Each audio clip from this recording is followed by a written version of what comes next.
I don't know how much play he's going to get right out of the gate, but people are intrigued with the athlete. And when I say athlete, the category that he was listed in high school of Jaren Kanak, 6'3", 6'3", 210, 6'2", 210, and the number one rated player in the state of Kansas. And just, again, other comments made to the channel, other contributors just citing that he looks to be kind of a gadget player that we'll see if he's ready to go this year or if he's more of a project. Yeah, he's a guy that in my circle, people that I've talked to, that are completely overwhelmed with how he's come in.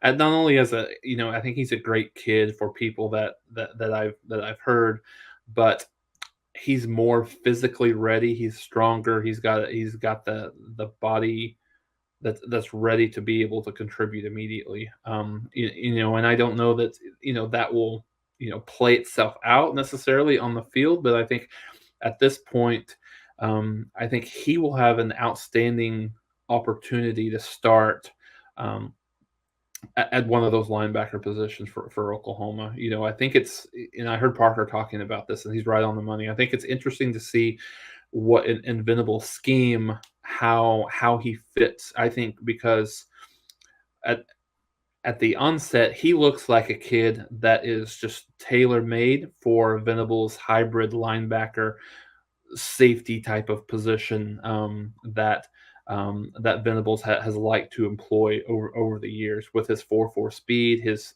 I think he's strong enough to play at the linebacker position, and obviously I think fast enough to play in that little hybrid spot. So I think he's a guy that will have a real opportunity. And I think a lot of people will be interested to watch him.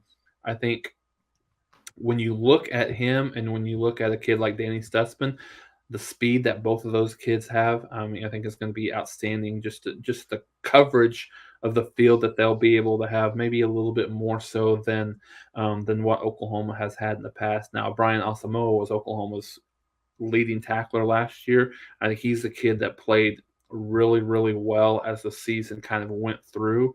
So I think it's hard to replicate the experience that he has and what's moved on for him. But in that linebacker room, I would give Kanak and obviously Stutzman a really good chance to start, and something that's going to be interesting to see how they progress early on in spring ball. Because a lot of times you hear some of these freshmen have, whether it's a freshman wall or however you want to call that, at some point, they progress really well, but then, whatever it is, the game starts being a little bit too fast for them, or what that might be. So I think it's interesting to watch their progression here, or specifically Kanak's progression here early on in the spring.